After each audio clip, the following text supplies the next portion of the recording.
Good afternoon friends. I hope मेरी आवाज आ रही है सबको। Yes, sir. How are you, sir? I am very fine.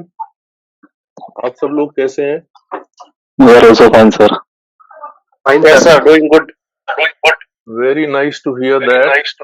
और मुझे लगता है कि जो मार्केट में हम लोगों को अपॉर्चुनिटीज मिली उनको आप लोगों ने अच्छे से यूटिलाइज किया होगा, पर्टिकुलरली वो लोग जो कि रघुमंत्र क्लासेस में मेरे साथ जुड़े हुए हैं। क्योंकि मुझे ऐसा लगता है कि जब मैं अच्छा कर रहा हूँ तो मेरी बताई हुई कंसेप्ट्स और मेरी समझाई हुई थ्योरीज के बेसिस पे जो काम कर रहा होगा और डेफिनेटली वो भी अच्छा कर रहा होगा।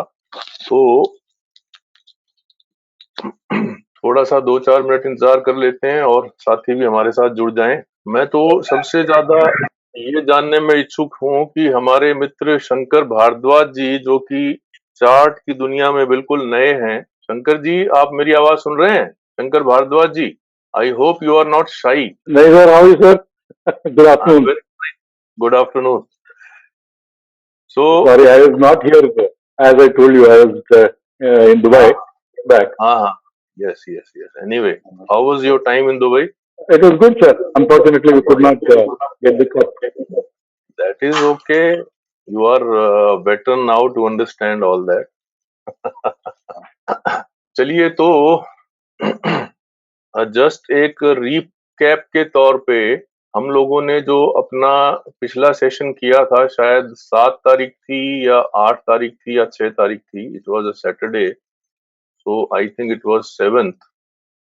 और इफ यू रिमेम्बर, मैंने आप सब लोगों को ये बताया था कि किस तरह से मोमेंटम जो है वो एक तेजी की तरफ इशारा कर रहा है। और आप में से कुछ लोग थे, शायद मुझे ऐसा लगा उनके सवालों से, कि वो अमेरिकन इलेक्शंस के रिजल्ट को एक शॉर्टिंग अपॉर्चुनिटी के तौर पर यूटिलाइज करना चाह रहे थे।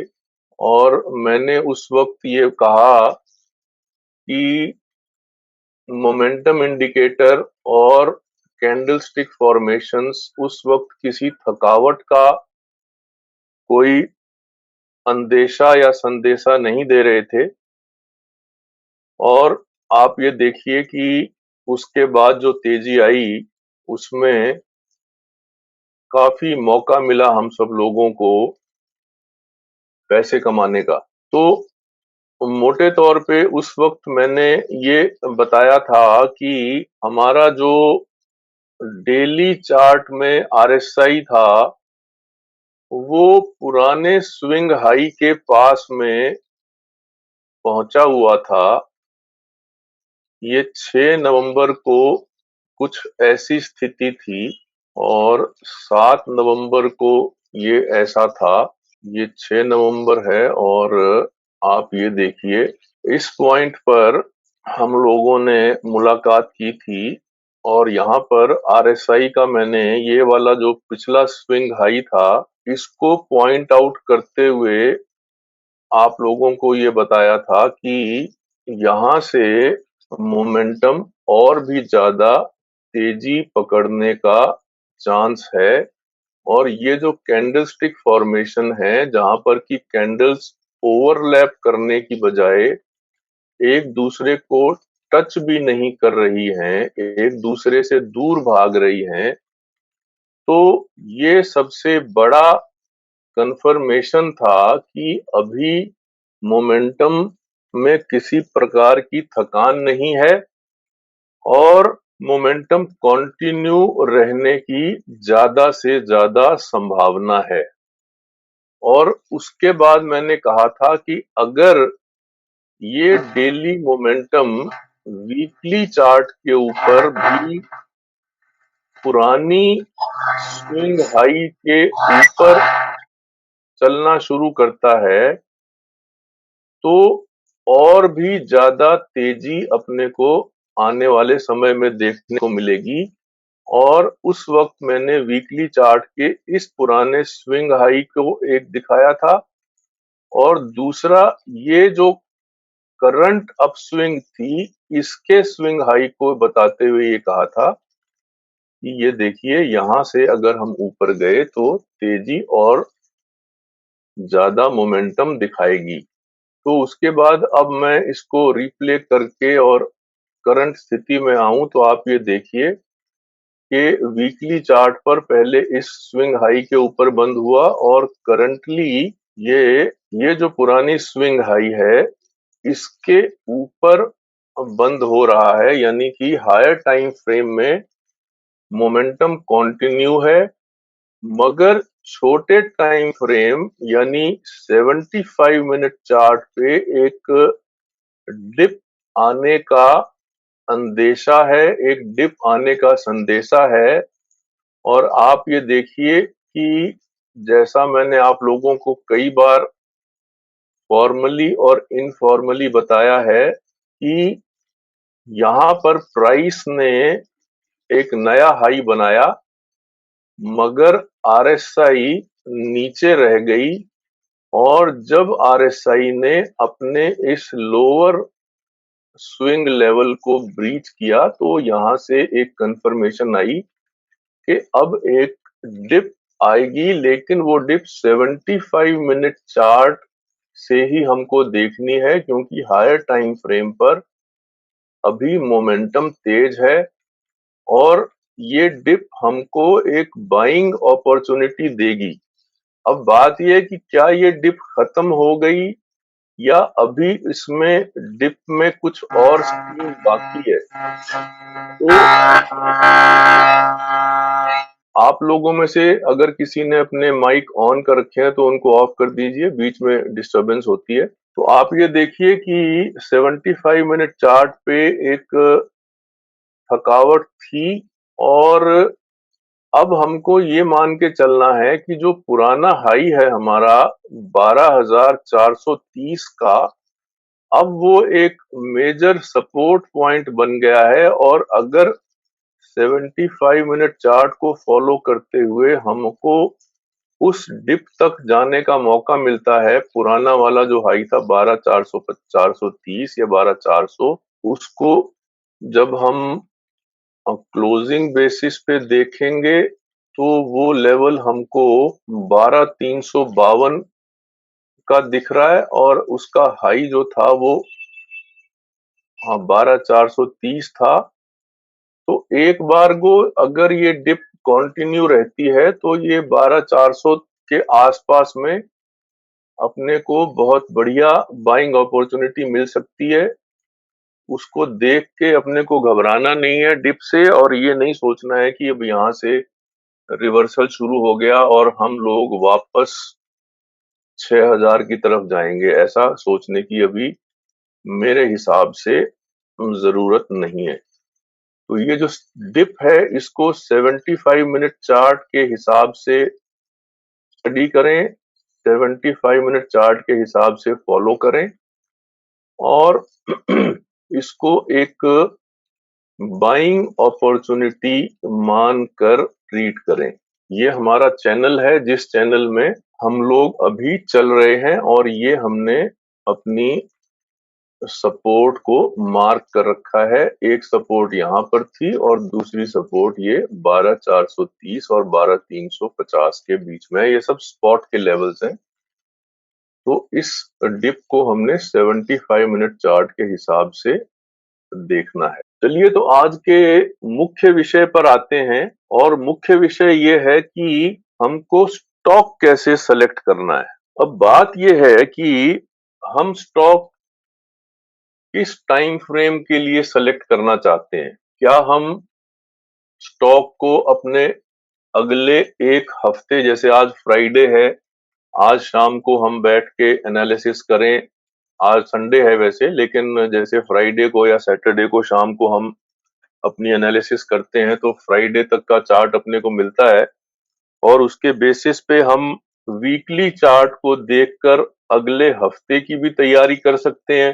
डेली चार्ट को देख के अगले दिन की भी तैयारी कर सकते हैं।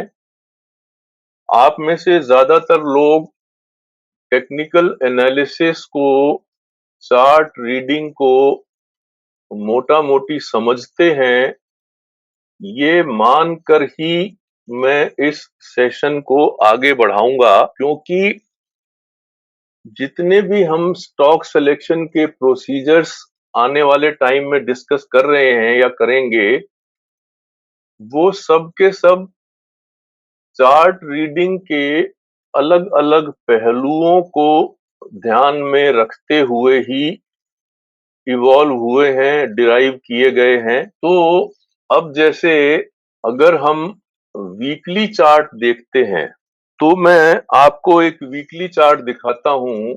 ये सब एट रैंडम चार्ट नहीं दिखा रहा हूं मैंने जो थोड़े से अपनी वीकेंड का होमवर्क किया है वो आपके साथ शेयर कर रहा हूं, और ये उम्मीद कर रहा हूं कि जिस पॉइंट ऑफ व्यू के साथ में या जिस नजरिए के साथ में मैंने इन स्टॉक्स को चूज किया है, वो जब मैं आपके साथ शेयर करूंगा तो हम लोगों का ये सेशन थोड़ा फ्रूटफुल रहेगा और आप लोगों को भी इसको समझने में मदद मिलेगी।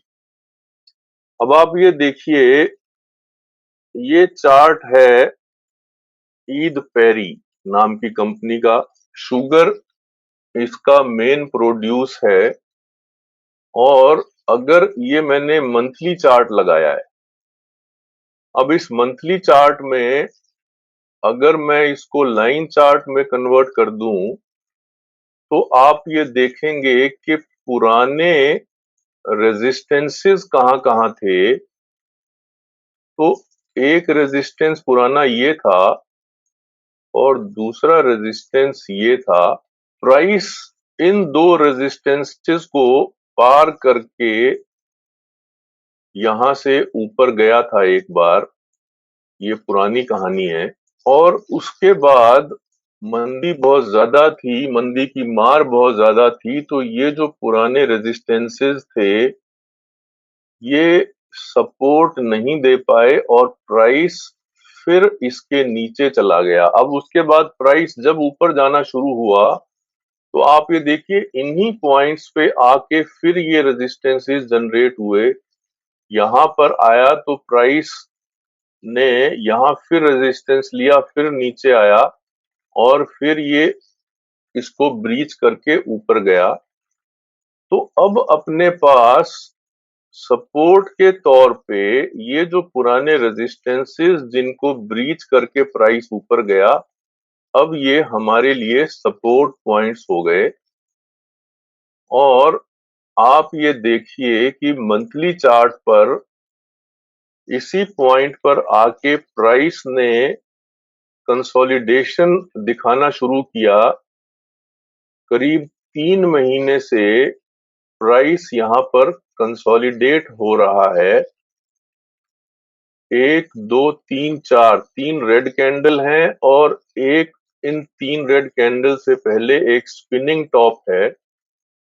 ये हमको बता रही है कि यहाँ पर पिछले 4 महीने से प्राइस एक तरह का कंजेशन जोन या कंसोलिडेशन जोन बना रहा था, और अब ये जो करंट आप कैंडल देख रहे हैं, ये अभी महीना पूरा नहीं हुआ, अभी करीब 10 दिन का ट्रेडिंग का समय बचा है, 7-8 दिन का तो बचा ही है। तो अभी तक जो ये हमको रूपरेखा नजर आ रही है, इसके अंदर हमको ये लग रहा है कि इस कंसोलिडेशन से बाहर चलने की तैयारी में है स्टॉक। तो इस तरह के जो हमारे प्लान्स हैं वो थोड़े से लॉन्ग टर्म हैं, और यहाँ पर हम ये मान के चलेंगे कि इस कंसोलिडेशन रेंज के बाहर आने पर जो प्राइस है वो इस पॉइंट को यानी 375 को टेस्ट करने की प्रोबेबिलिटी रखता है इस मंथली चार्ट के कंसोलिडेशन ब्रेकआउट के होने पर। तो अगर आप मंथली या वीकली चार्ट या हायर टाइम फ्रेम के चार्ट देखना चाहते हैं या हायर टाइम फ्रेम के हिसाब से कोई स्टॉक देखना चाहते हैं जो कि ट्रेंडिंग हो और उस ट्रेंड के बीच में कहीं पर कोई पॉज या कहीं पर कोई कंसोलिडेशन दिखा रहा हो, तो वो कंसोलिडेशन और कंजेशन हमारे लिए एक अपॉर्चुनिटी होती है उस स्टॉक के अंदर पोजीशन लेने की। अब मैं इस चार्ट को मंथली चार्ट से वीकली चार्ट में कन्वर्ट कर दिया है और आप ये देखिए जो पिछली कैंडल थी पिछले हफ्ते की, वो एक इनडिसीजन दिखा रही थी, मगर अब जो वीक खत्म हुआ है इसके अंदर इस कैंडल ने हमको एक डिसाइसिव मूव दिया है, जो कि पिछले इस कंसोलिडेशन का जो क्लोजिंग हाई था, यानी मैं इसको लाइन चार्ट में कन्वर्ट कर दूं तो इस हफ्ते की जो क्लोजिंग है वो इस कंसोलिडेशन रेंज के जो हाईएस्ट क्लोजिंग पॉइंट था उसके ऊपर बंद हुई है। तो ये हमारे पास वीकली चार्ट ने हमको ये इशारा दिया है कि ये कंसोलिडेशन यहाँ पर अब समाप्ति की ओर है, ये वॉल्यूम भी ठीक ठाक है और अब यहाँ से इस बात की संभावना है कि ये जो 309 पर बंद हुआ है ये यहाँ से 375 तक की रेंज हमको दिखा सकता है। तो ये एक तरीका है, एक नमूना है। इस नमूने के अंदर दो बातें मुख्य हैं।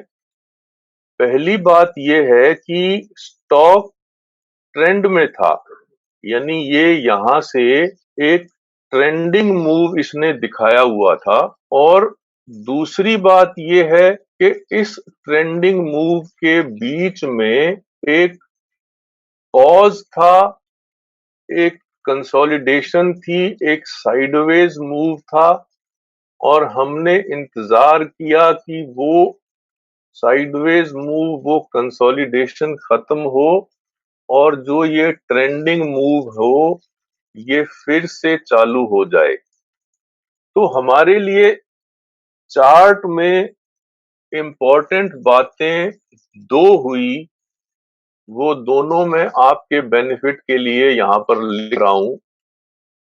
पहली बात ट्रेंड और दूसरी बात पॉज इन ट्रेंड। जो लोग चार्ट रीडिंग समझते हैं उनको स्लोली और ग्रेजुअली ये बात समझनी होगी कि जो बेस्ट ट्रेड सेटअप्स हैं वो कंटिन्यूएशन सेटअप्स होते हैं और उन कंटिन्यूएशन सेटअप्स की पहली कंडीशन होती है ट्रेंड और दूसरी कंडीशन होती है उस ट्रेंड के अंदर कोई पुल बैक या कोई पॉज या कोई और फॉर्मेशन जिसको हम फ्लैग या पेनेंट के रूप में स्टडी कर सकें, और फिर जब वो फ्लैग ब्रेकआउट या पॉज ब्रेकआउट होता है तो वहां से हमको एक तेज मूव मिलता है। तो स्टॉक सिलेक्शन टेक्निक का जो आत्मा है, जो उसकी इस कंसेप्ट की जो रूह है वो है कि एक प्री एग्जिस्टिंग ट्रेंड है और वो ट्रेंड एक पुल बैक दिखा रहा है। हम उस पुल बैक के खत्म होने का इंतजार कर रहे हैं और जब वो पुल बैक खत्म होता है तो हम फिर से उस ट्रेंड की डायरेक्शन में उस पर्टिकुलर स्टॉक में घुसते हैं। ये हो गया एक कंसेप्ट। अब मैं आपको ले चलता हूं एक दूसरे स्टॉक की तरफ। इसी कंसेप्ट को और थोड़ा सा इलेबोरेट कर देगा वो। उस स्टॉक का नाम है एंड्योरेंस, एंड्योरेंस टेक। ये देखिए यहां भी हमारे पास एक ट्रेंड है। इस ट्रेंड के अंदर एक पुल बैक है और इस पुल बैक के अंदर वापस ट्रेंड में घुसने की तैयारी है। ये जो ग्रीन कैंडल बनी है ये एक आउटसाइड बार जैसी है और ये जो दो रेड कैंडल आप छोटी छोटी देख रहे हैं, एक डोजी है और एक स्पिनिंग टॉप जैसी कैंडल्स हैं। ये दोनों कैंडल्स को पार करके इनके ऊपर ये क्लोज हुई है, तो इसने भी अपने को ये इशारा दिया है कि यहाँ से अगले हफ्ते इस बात की प्रोबेबिलिटी है कि ये स्टॉक आगे की तरफ चलने लगे। अब मैं आपको तीसरे स्टॉक पे ले जाता हूं, उसका नाम है स्टरलाइट टेक्नोलॉजीज। देखिए स्टरलाइट टेक्नोलॉजीज में भी ये ट्रेंड है, ट्रेंड के बाद में एक ये साइडवेज पॉज है और अगर आप इसके अंदर एक एंट्री ढूंढना चाहते हैं तो आपको मैंने अब ये मंथली चार्ट दिखा रहा हूं मैं। इस मंथली चार्ट में आप देखिए ये एक पॉज है, ये कैंडल्स छोटी होती जा रही हैं और इनके अंदर अगर आप इस डोजी के हाई को अपना रेफरेंस पॉइंट यानी 162.15 को अपना रेफरेंस पॉइंट माने और इसके ऊपर ब्रेकआउट आने पर इसके अंदर पोजीशन बनाएं तो इस बात की संभावना है कि आपको एक अच्छा मूव देखने को मिले। मैं उस मूव को करीब 250 और 275 के बीच में जाते हुए देख सकता हूं, लेकिन ये मंथली चार्ट है और वीकली चार्ट है। ये लॉन्ग टर्म या पोजीशनल प्लेज होंगे, ये एक दो दिन के प्लेज नहीं होंगे। जब हमको कंसोलिडेशन हायर टाइम फ्रेम पे मिलती है तो हमको उसके अंदर लंबे रिटर्न्स मिलने की संभावना रहती है। तो ये दो तीन एग्जाम्पल मैंने आपको बताए जहां पर कि वीकली चार्ट में एक अप ट्रेंड है, उस अप ट्रेंड के बीच में एक पॉज है और जब ये पॉज ब्रीच होगा ऊपर की तरफ तो हमको अच्छा खासा, अभी ये आप देखिए 162 से 100 रुपए का मतलब मोटा मोटी आपको 50% का रिटर्न मिलने की बहुत अधिक संभावना है। तो ये हो गया हमारा कंसेप्ट जिसको हम कहते हैं कॉन्टिन्यूएशन कंसेप्ट, जिसको मैं फिर रिपीट कर रहा हूं उन साथियों के लिए जो थोड़ा लेट आए हैं कि पहले एक ट्रेंडिंग मूव मिला, उसके बाद एक पॉज आया और उस पॉज के अंत का इंतजार करते हुए हम उसमें ट्रेंड में घुसेंगे, इसलिए इसको कॉन्टिन्यूएशन पैटर्न या कॉन्टिन्यूएशन का कंसेप्ट कहा जाता है। अब हम कॉन्टिन्यूएशन की बजाय कुछ और चीजें देखते हैं कि भाई रिवर्सल क्या हम पकड़ सकते हैं। तो अभी मैं आपको एक स्टॉक दिखाता हूं, उसका नाम है कैस्ट्रॉल। अब आप ये देखिए ये कैस्ट्रॉल का वीकली चार्ट है और अब मैं इसको कर देता हूं मंथली चार्ट के ऊपर। तो बहुत पहले जब मैंने ये चार्ट देखा था तो मैंने इस सपोर्ट को देखकर यहाँ लाइकली टू टेस्ट 95 लिखकर और यहाँ पर एक अलर्ट लगाया था। जब इस पुरानी सपोर्ट पर स्टॉक पहुंचा तब हमको ये देखना था कि क्या यहाँ पर मोमेंटम इंडिकेटर कोई थकान दिखा रहे हैं, क्या ये मोमेंटम इंडिकेटर किसी तरह के बाउंस का या रिवर्सल का संदेशा हमको दे रहे हैं। तो आप ये देखिए प्राइस पर मैं ये दो लोज मार्क कर रहा हूं। एक लो प्राइस ने यहां बनाया और दूसरा लो प्राइस ने यहां बनाया। अब इसके कंपैरिजन में जब हम RSI को देखते हैं, RSI को मैं थोड़ा सा ऊपर कर देता हूं ताकि विजिबिलिटी बन जाए। आप ये देखिए कि इस पॉइंट पर RSI ने एक लो बनाया था, मगर जब प्राइस और नीचे आया तो RSI ने जो लो बनाया वो पुराने लो के ऊपर था। तो मंथली चार्ट में हमको RSI ने ये संदेशा दिया कि इस पुराने सपोर्ट पॉइंट के ऊपर RSI में मंथली चार्ट पर एक डाइवर्जेंस आनी शुरू हो गई है, और इसका मतलब ये है कि जो ये डाउन मूव है अब ये अपना मोमेंटम खो रहा है। अब इसके अंदर थकान आ रही है और हम यहाँ पर इसके अंदर एक लॉन्ग होने की अपॉर्चुनिटी देख सकते हैं। इसी मंथली चार्ट पर अगर हम पुराने स्विंग्स को देखें या रेंज शिफ्ट की बात करें तो ये इस स्विंग के ऊपर हमको कंफर्मेशन मिलेगी कि हाँ, यहाँ से लंबे समय का एक बाउंस या रिवर्सल पॉसिबल है।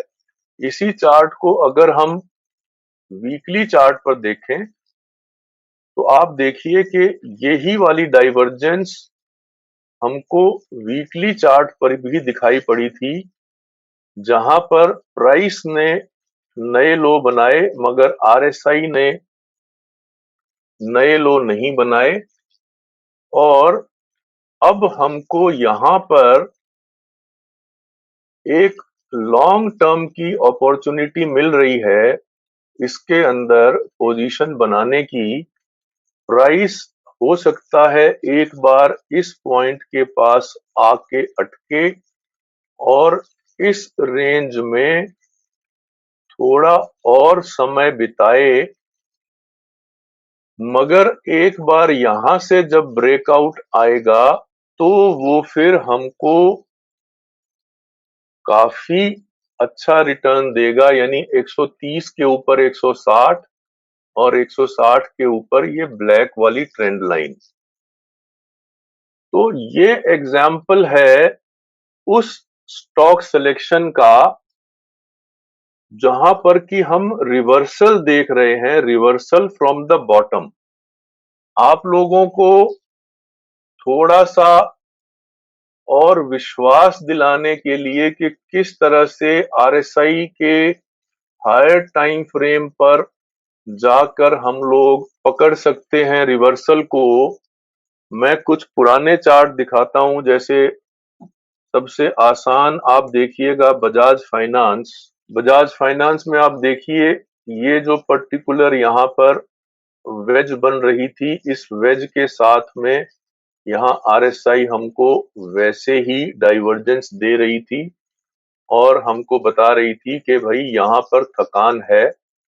और जब हमने मार्किंग करके ये वाला पॉइंट निकाला तो आप देखें कि यहाँ पर हमारे पास एक अपॉर्चुनिटी थी इसकी बॉटम पिकिंग करने की। तो ये जब हम रिवर्सल पकड़ते हैं तो उसमें RSI या कोई और मोमेंटम इंडिकेटर हमको एक अच्छे टूल के तौर पे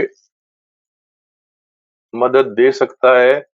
SBI का चार्ट अगर हम देखें तो इसमें भी हमको ऐसे ही डाइवर्जेंस का प्ले आता हुआ नजर आया था। तो अभी मैंने आपको एक चार्ट दिखाया कैस्ट्रोल का, ऐसे ही मैं आपको दूसरा चार्ट दिखा देता हूं टाटा मोटर्स का।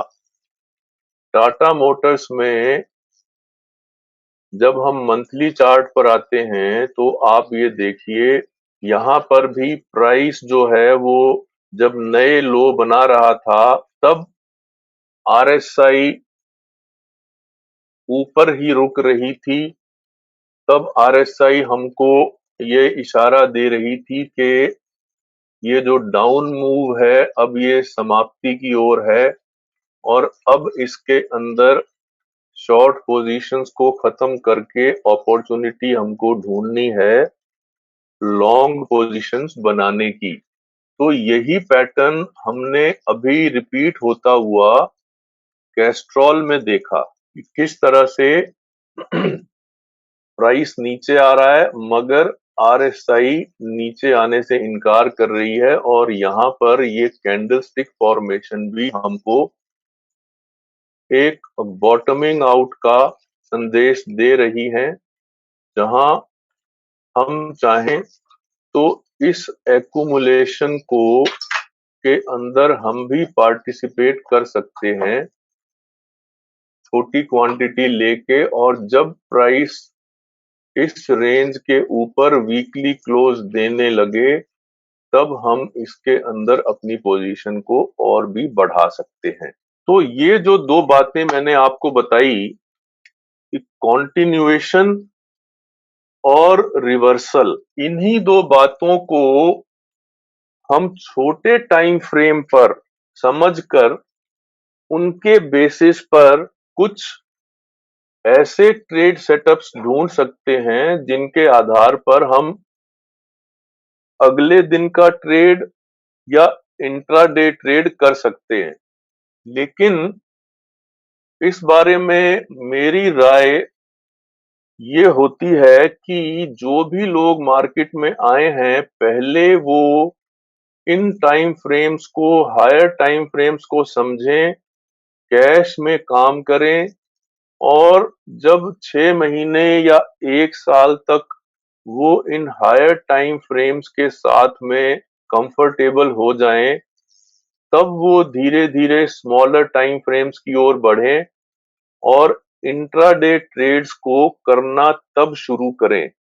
पर अपने चारों तरफ जब मैं देखता हूं तो मैं ये पाता हूं कि ज्यादातर प्लेयर्स शुरुआत ही करते हैं इंट्राडे ट्रेड्स के साथ में, और वो भी फ्यूचर एंड ऑप्शंस के अंदर। तो ऐसे में जहां पर कि आपने किसी कंसेप्ट को समझा ही नहीं है और उसके अंदर आप शुरू से ही इंट्राडे करना चाहते हैं, क्योंकि इंट्राडे में आपको लगता है कि आप कम पैसे से भी काम कर सकते हैं, आपको ब्रोकर की लीवरेज मिल जाएगी, आप 25,000 रुपए या 50,000 रुपए अपने अकाउंट में डालकर ब्रोकर से 2 लाख या 5 लाख रुपए का क्रेडिट ले लेंगे। लेकिन सूनर और लेटर ये बात सब समझ जाते हैं कि अगर आपके पास स्किल नहीं है तो वो जो ब्रोकर द्वारा प्रोवाइडेड लीवरेज या मार्जिन है वो एक दो धारी तलवार की तरह काम करेगी, और अगर आपके पास स्किल है तब आप अगर उस लीवरेज को यूज करेंगे तो वो फिर आपको ज्यादा बेनिफिट देगी। तो आप सब लोगों से मेरी यही गुजारिश है, मेरी यही सलाह है कि जो भी लोग मार्केट में नए हैं वो इंट्राडे ट्रेड करने से पहले अपने स्किल डेवलपमेंट की तरफ, अपने मार्केट की समझ को बढ़ाने की तरफ ध्यान दें।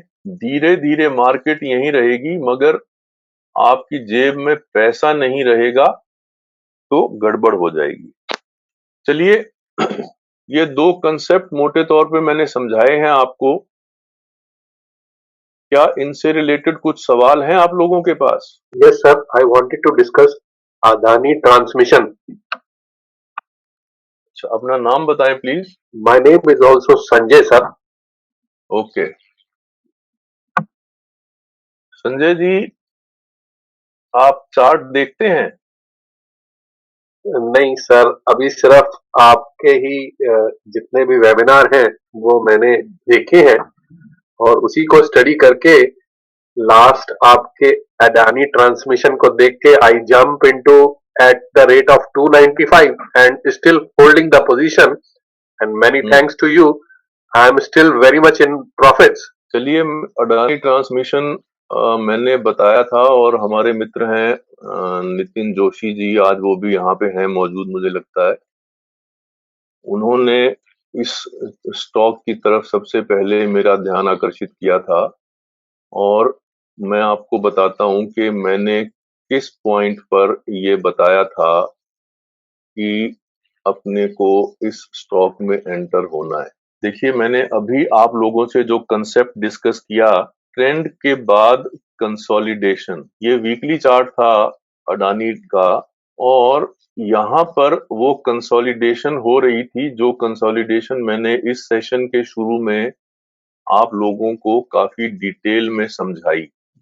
और जब इस कंसोलिडेशन से ब्रेकआउट आ रहा था, तब मैंने ये पोस्ट किया था कि भाई it is good time to enter this stock. और आप ये देखिए कि इस कंसोलिडेशन के ब्रीच होने के बाद इसने यहाँ से 2 हफ्ते में ही कितना अच्छा मूव दिया। अब आपके सवाल पे आता हूं मैं, क्योंकि आप टेक्निकल आदमी नहीं हैं, तो आप जवाब में इंटरेस्टेड होंगे।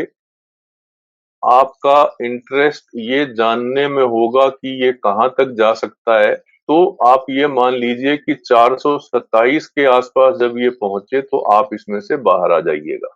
और बाकी लोग जो कि चार्ट को समझते हैं, वो ये जान ही गए होंगे कि मैंने यहाँ से ये फिबोनाची एक्सटेंशन ड्रॉ करी है कि इस पर्टिकुलर स्विंग का फिबोनाची एक्सटेंशन 1.27 427 है।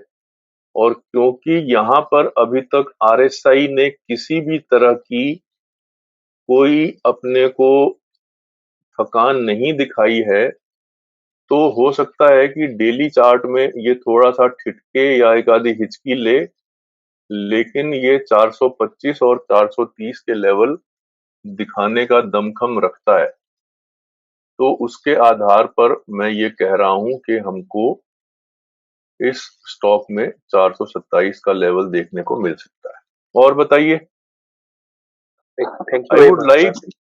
आप लोग अगर किसी कंसेप्ट के बारे में डिस्कस करना चाहें तो वो ज्यादा फ्रूटफुल होगा, क्योंकि स्टॉक स्पेसिफिक जो बात है उससे ज्ञान में वृद्धि नहीं होती है। मैं अपने सेशन इंटरेक्टिव इसलिए रखता हूं कि आप किसी कंसेप्ट से रिलेटेड कोई सवाल पूछें, ताकि उसका जवाब देके आपको, मुझको और बाकी पार्टिसिपेंट्स को उस कंसेप्ट की, जैसे कहते हैं कि भाई आप किसी को मछली दीजिए और किसी को मछली पकड़ना सिखाइए। तो जैसे अगर आप मुझसे कोई ये पूछता कि सर हम इन स्टॉक्स को, आपने जो कंसेप्ट बताया, उन स्टॉक्स उस कंसेप्ट से कलेक्ट कैसे करें, तो ज्यादा अच्छा रहता। चलिए पूछिए, अभी हमारे पास 15 मिनट हैं। मैं कोशिश करूंगा कि जो भी सवाल आप लोग पूछें, चाहे कंसेप्ट से पूछें। Sir hello Good sir. afternoon, sir. Audio this side. हाँ बोलिए बोलिए, एक एक करके बोलिए प्लीज। सर इस स्टॉक्स को ढूंढना कैसे है सर, ये बताइए। भाटिया साहब, जी सर। अब आपको भी मैं बताऊं। नहीं नहीं सर। देखिए, बड़ा आसान है। सबसे पहली बात यह है कि जैसे मैंने आपको कहा, 2 ही चीजें हैं। एक है ट्रेंड और दूसरी है उस ट्रेंड के अंदर पॉज या कंसोलिडेशन। जी तो एक फ्री साइट है जिसका नाम है चार्ट इंक, जो कि स्कैनर आपके स्टॉक स्कैन करता है। तो उस स्कैनर के अंदर में आप एक सिंपल स्कैनर बनाइए। जैसे ये हमारे पास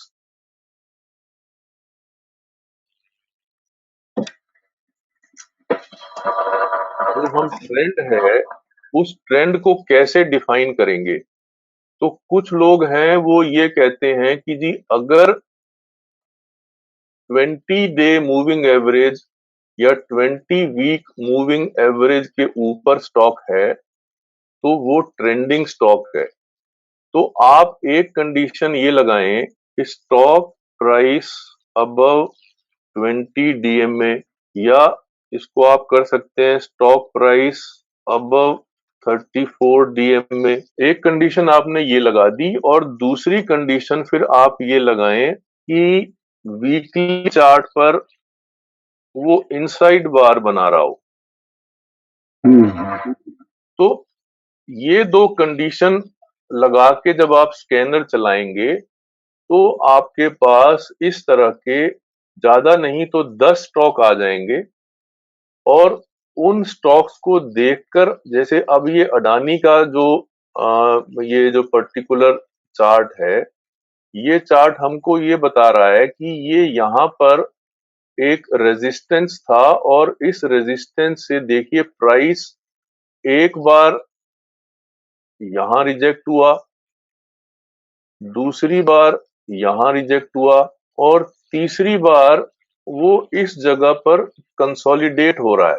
तो अब आप ये देखिए कि हमारी कॉमन सेंस हमको ये बता देगी कि यहाँ पर तो price was getting pushed down, यानी जो सप्लाई थी वो इस पॉइंट पर आकर एब्जॉर्ब होनी शुरू हो गई और कमजोर हो गई, और प्राइस को नीचे पुश करने की बजाय प्राइस साइडवेज चलने लगा, कंसोलिडेट होने लगा। ये इस बात का सबसे बड़ा प्रूफ था कि यहाँ पर supply is getting absorbed, and एक तरह के एक्यूमुलेशन चल रही है जो कि इस प्राइस को और ऊपर ले जाएगी। जो लोग RSI की समझ रखते हैं, अपनी क्लासेस में मैं इस बात को बहुत डिटेल में समझाता हूं कि जब RSI 60 और 40 की रेंज में कंसोलिडेशन दिखा रही होती है, और उसके बाद उस कंसोलिडेशन के बाद 60 के ऊपर ब्रेकआउट देती है, तो वहां से हमको एक बहुत ही मजेदार, बहुत ही स्ट्रॉन्ग अप मूव मिलता है। तो ये आप देखिए, यहाँ पर प्राइस की जिसको समझ है वो प्राइस से काम कर सकता है, जो प्राइस और ऑसिलेटर दोनों की समझ रखता है वो दोनों के कॉन्फ्लुएंस से काम कर सकता है। यही तरीका है। अगर आप इसके अंदर स्कैनर लगा लें और यहाँ पर आप लिख दें तीसरी कंडीशन कि RSI बिटवीन 50 एंड 60, तो आपको और बेटर चार्ट मिल जाएंगे। ये 3 कंडीशन अपने स्कैनर पे लगाइए, और फिर उसके बाद अगले वेबिनार में अगर कोई परेशानी होगी तो वहां डिस्कस करेंगे। सर जो स्कैनर्स लगाने हैं 20 और 34, ये वीकली पे लगाने हैं, वीकली टाइम फ्रेम पे? ये आपको हिट एंड ट्रायल करके देखो, मतलब ये बात ऐसी बातें हैं जो कि आप जब तक खुद कन्विंस नहीं होंगे कर करके। हाँ सर। अब इस पर्टिकुलर केस में ये मैंने वीकली चार्ट का एग्जांपल दिया है, तो वीकली पे भी दिखा रहा हूं। लेकिन जैसे मैंने कहा था कि अगर ये डेली पे दिख रहा है, अगर ये आवरली पे दिख रहा है, अब ये जो सेम फॉर्मेशन है, आपको ये जान के हैरानी होगी कि इस पर्टिकुलर सेटअप को, ये जो सेटअप है आप ये देख रहे हैं, इसको मैं आपको दिखा देता हूं। आपको मेरा ये स्क्रीन दिख रहा है ना?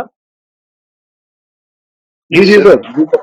तो ये जो पर्टिकुलर सेटअप है, इसको यहाँ ड्रॉ कर दिया आपके लिए मैंने। अब आप देखिए वही सेटअप जो हम वहां उस चार्ट में देख रहे थे, ये मैंने रिप्रोड्यूस कर दिया। ये इंट्राडे चार्ट में अगर आपको आधे घंटे पर, 15 मिनट पर, 1 घंटे पर, किसी भी टाइम फ्रेम में अगर आपको ये सेटअप मिलता है, तो ये आपको एक बेहतरीन अपॉर्चुनिटी प्रदान करता है इंट्राडे ट्रेड करने के लिए। ये जिस भी कंसेप्ट का मैं आपसे जिक्र कर रहा हूं, वो हर टाइम फ्रेम के ऊपर कामयाब हैं।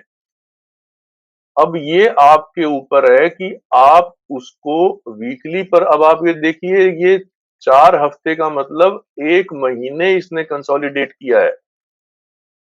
लेकिन अगर सुबह 10:15 बजे की कैंडल ऐसे बने और उसके बाद 1:15 बजे तक 3 कैंडल ऐसे बने और 1:15 बजे यहाँ से ब्रेकआउट आए, तो 1:15 और 3:30 के बीच में आपको इतना बढ़िया मूव देने का ये क्षमता रखता है। तो आर्यन जी, आपने जो सवाल पूछा, आपकी आवाज से अंदाजा लगा रहा हूं मैं, आर्यन जी बोल रहे थे यस कि सर। ये सेटअप और ये कंसेप्ट इंपॉर्टेंट है। टाइम फ्रेम तो आप अपनी सहूलियत के हिसाब से ढूंढ लो, कोई दिक्कत नहीं है। 15 मिनट पे भी कामयाब है और वीकली पे भी कामयाब है। सर एक बात और है सर। सर अगर इसी चार्ट पे देखें तो थोड़ा सा पीछे जाएंगे तो सेम सेटअप पीछे नजर आता है, सेम सेटअप जहां से ब्रेकडाउन हुआ। वहां पे आप आरएसआई देखो ना सर, इसीलिए तो मैंने आरएसआई की बात हाँ बताई ना आपको। सर, वही वही वही उसी पॉइंट पे आ रहा था सर। तो ये हमें दोनों पॉइंट को ही ध्यान रखना पड़ेगा कि उस बिल्कुल आरएसआई ब्रेकडाउन कर रही हाँ, है नहीं कर रही है। तो बिल्कुल बिल्कुल ये पॉइंट ध्यान रखने वाला होगा ना सर। बिल्कुल बिल्कुल थैंक यू बिल्कुल। सर। और बताएं। सर अगर थोड़ा सा टाइम हो तो आप उसके बारे में बता सकते हैं कि जो लॉग और जो लीनियर होता है वो कब लगाना चाहिए? थोड़ा सा तो अगर बड़ा आप, टॉपिक है तो आप, सर नेक्स्ट टाइम कर सकते हैं उसको। नहीं, आप लीनियर लगाइए, लॉग के चक्कर में मत पड़िए, कुछ नहीं होता, उन बातों में कुछ नहीं रखा। ठीक है सर। हमने कोई पीएचडी थोड़ा करनी है मेरे भाई, हम तो ट्रेडर हैं, ठीक है। हाँ सर। जब आप लॉन्गर टाइम फ्रेम पे जाते हैं, 1 महीना, क्वार्टरली और वगैरह वगैरह, तब लॉग के बारे में सोचिए। छोटे टाइम फ्रेम पे, 15 मिनट पे, 1 घंटे पे, डेली पे लॉग के बारे में सोचना भी पाप है। सर जैसे कि अभी हम ये स्टरलाइट का देखा तो वो हम वीकली पे देख रहे थे तो उस पे भी हमें लीनियर ही लगाना चाहिए। देखिए, मैंने आपको जो है बात करी है कैंडल स्टिक के फॉर्मेशन की। आप लॉग लगाएं या लीनियर लगाएं, कैंडल स्टिक की तो शेप वही रहेगी ना। हाँ सर। तो फिर उस इस पर्टिकुलर बात में लॉग और उसका संबंध ही नहीं है। जो लोग परसेंटेजेस चार्ट लगाते हैं, आप ये देखिए, ये जो अ, ये नीचे आप देख रहे हो, यहाँ पे एक ऑटो लिखा है, एक लॉग लिखा है, एक परसेंटेज लिखा है। ये हर चीज का एक मतलब होता है, लेकिन जो लोग परसेंटेजेस में देखते हैं और जो लॉन्गर टाइम फ्रेम पे कोई इलियट वेव टाइप की चीज, ये सब, उन सब की अभी आपको जरूरत नहीं है। सब रिसर्च के विषय हैं, वो पोस्टमार्टम के विषय हैं, वो ट्रेडिंग के विषय नहीं है।